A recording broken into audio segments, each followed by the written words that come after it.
Good morning, student. See page number 98, lesson number 4.7, The Sword in the Stone. The Sword in the Stone is the story of Arthur, who became the King of Britain. After the death of King Arthur Pendragon, Britain was in a state of disorder as there was no heir to the throne.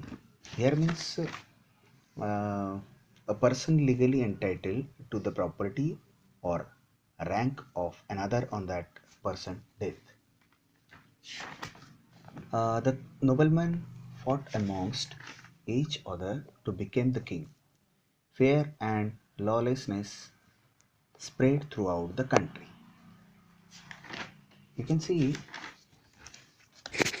uh, on page number 98, King Arthur, famous in legends and history as one of the bravest and noblest kings of Britain, grew up as an orphan youth before destiny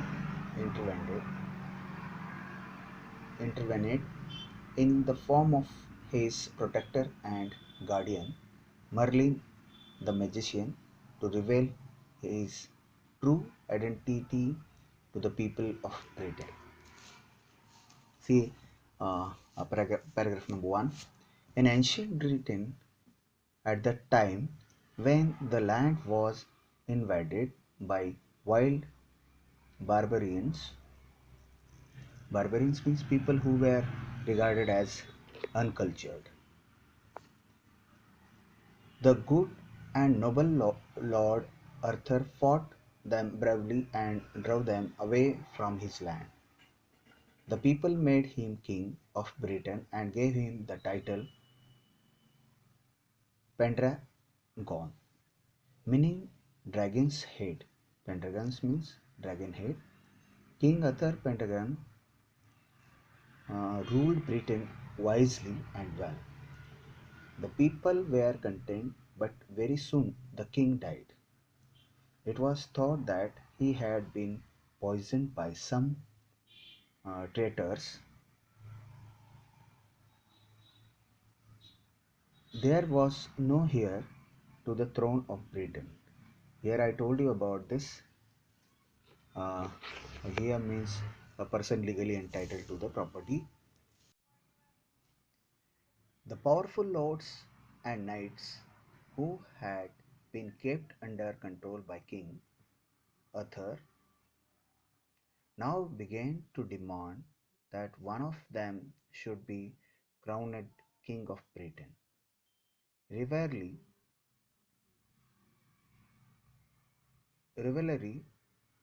grew amongst the lord, and the country as a whole began to suffer.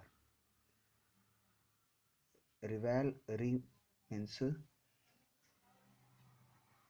a competition for the same objective.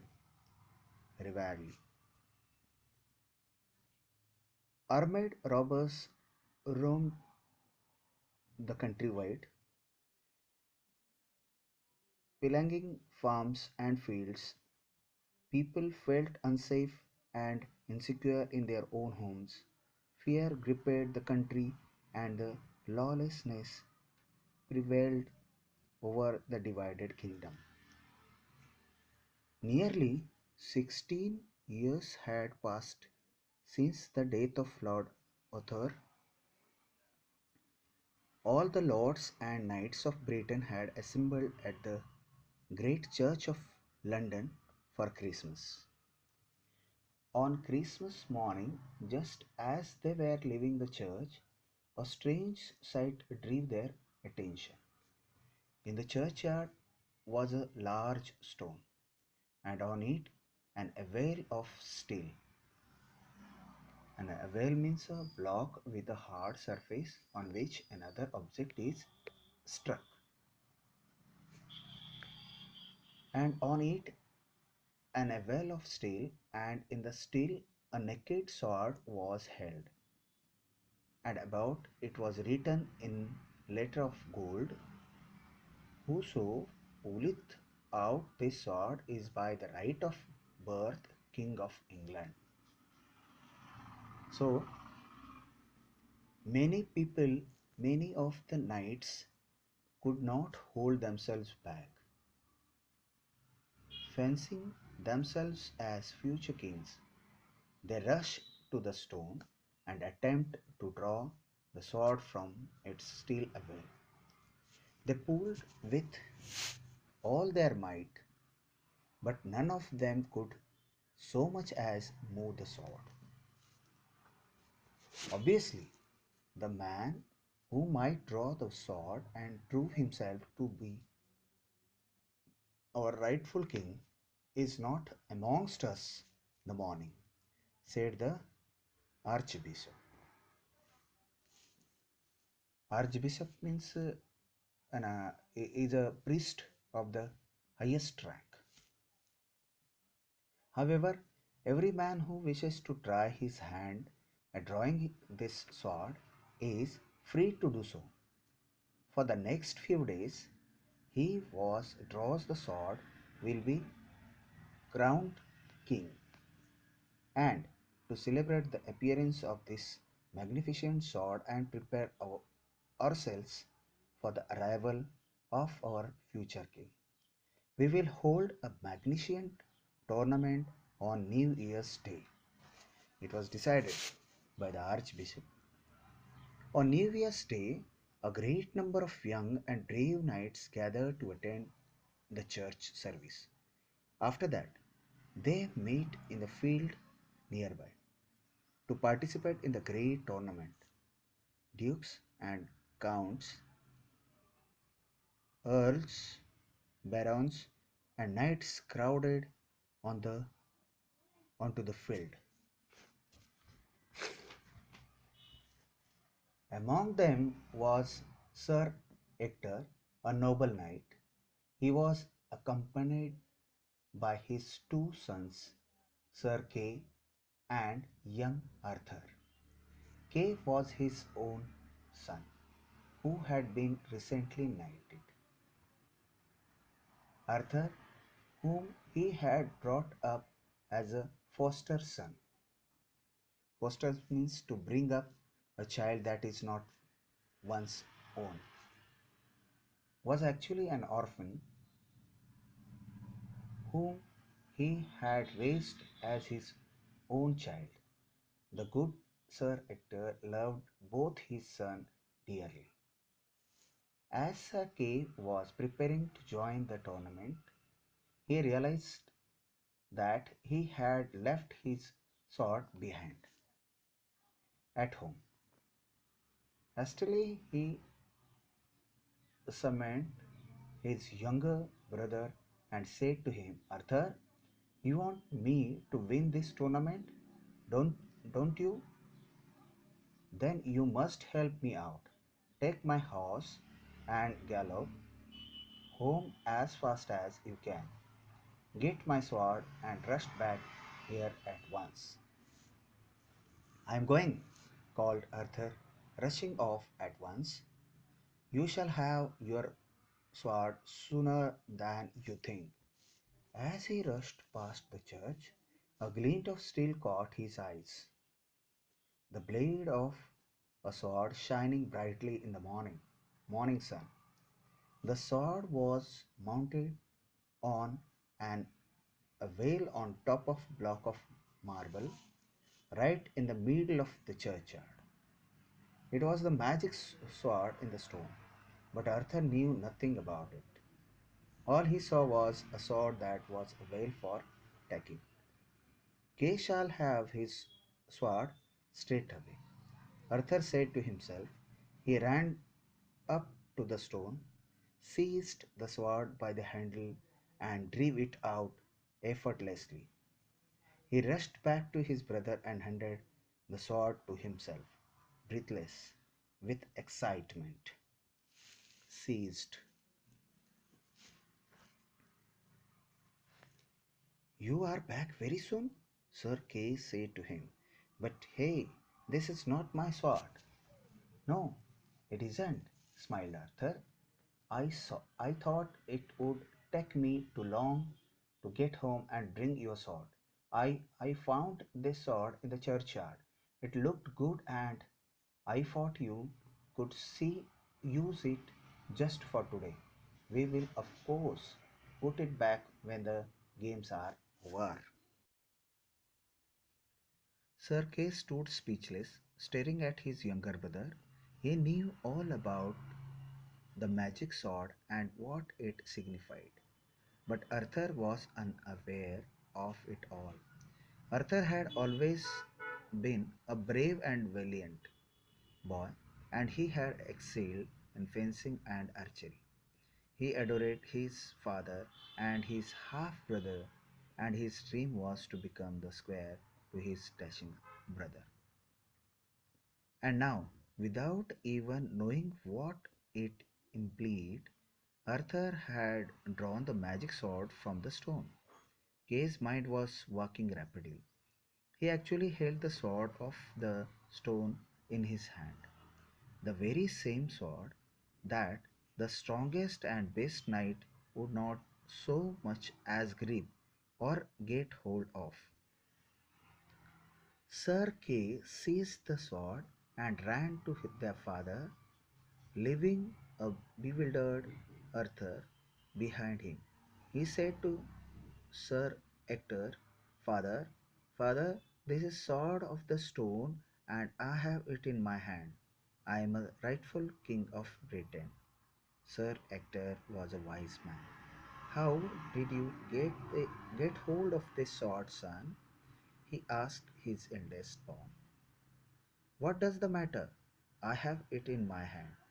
It was meant to be mine, isn't that enough? Retorted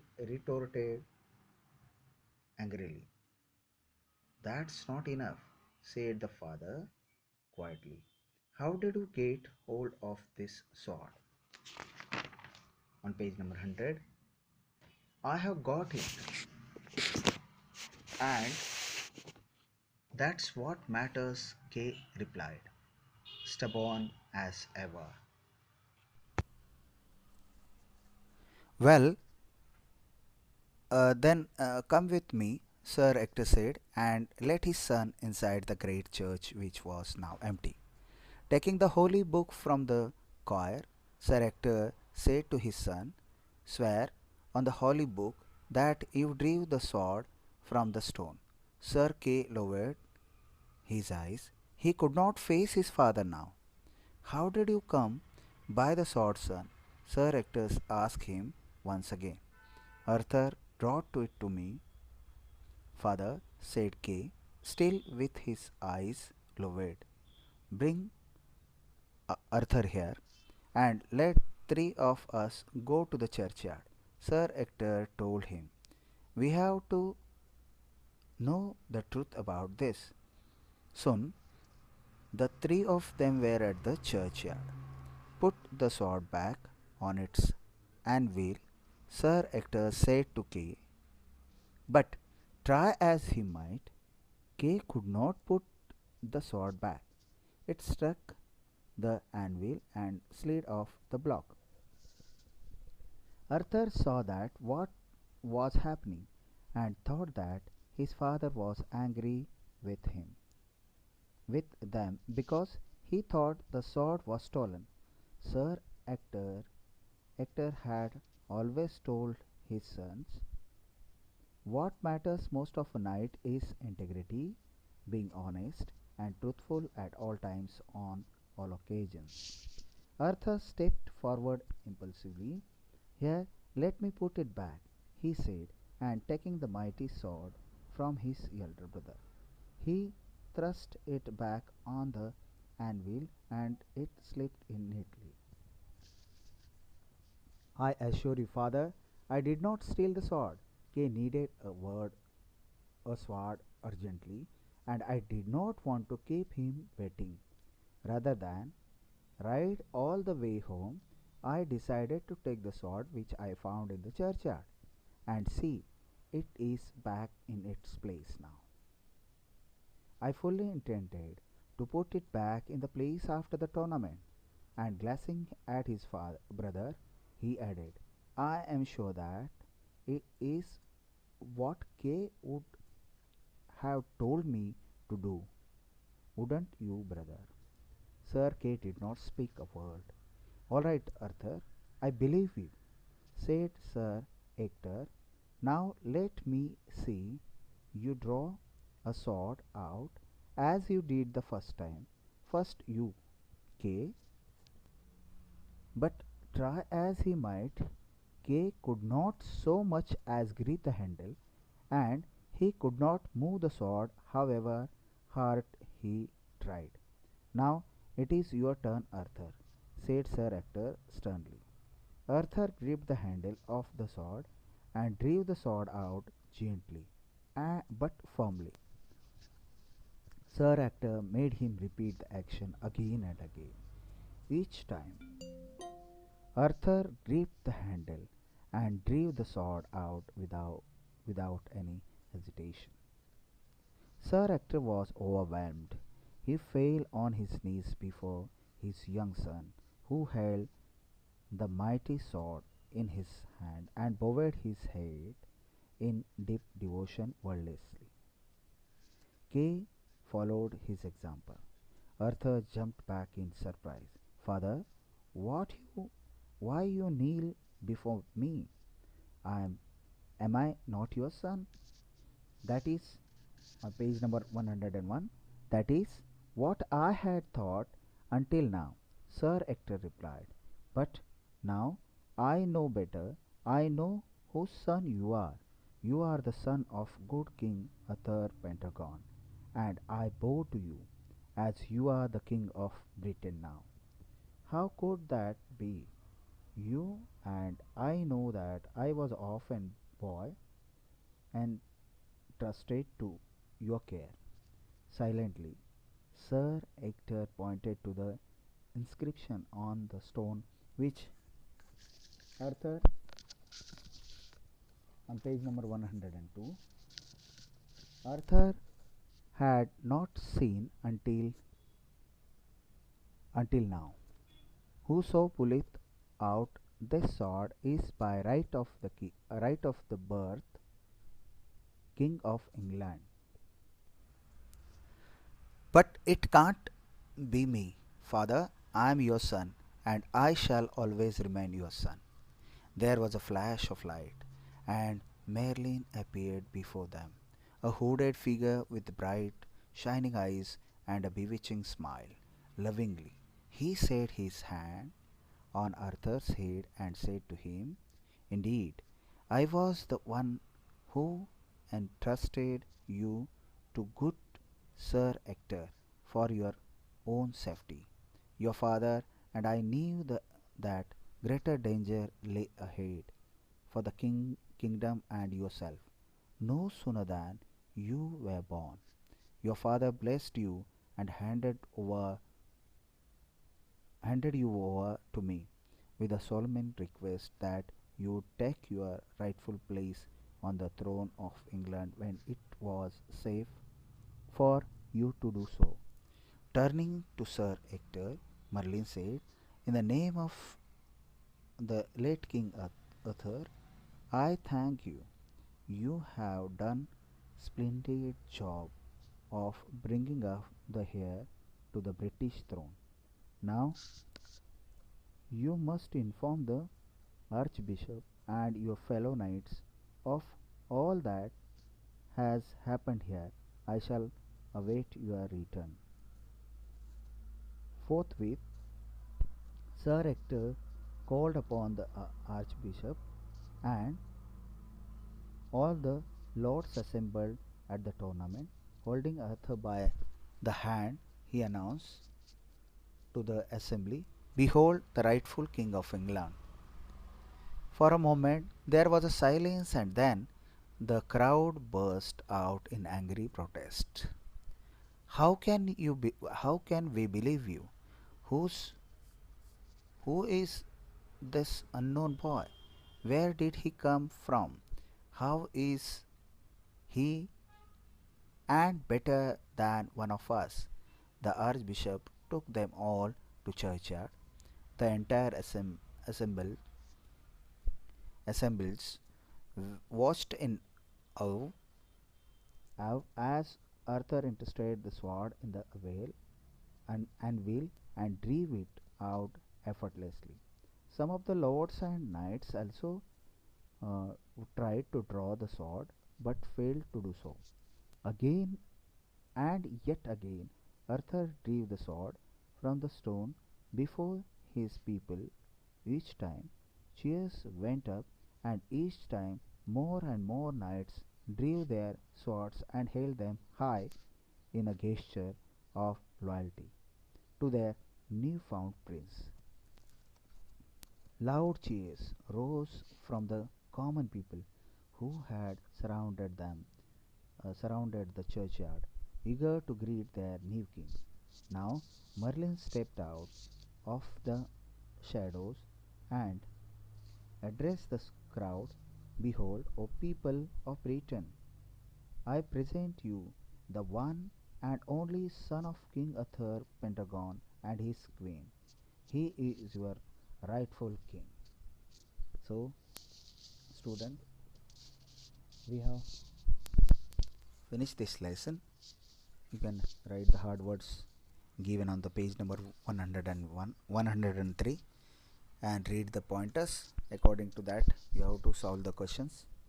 5 questions are there or pointers are there. You can solve it in your notebook. Thank you.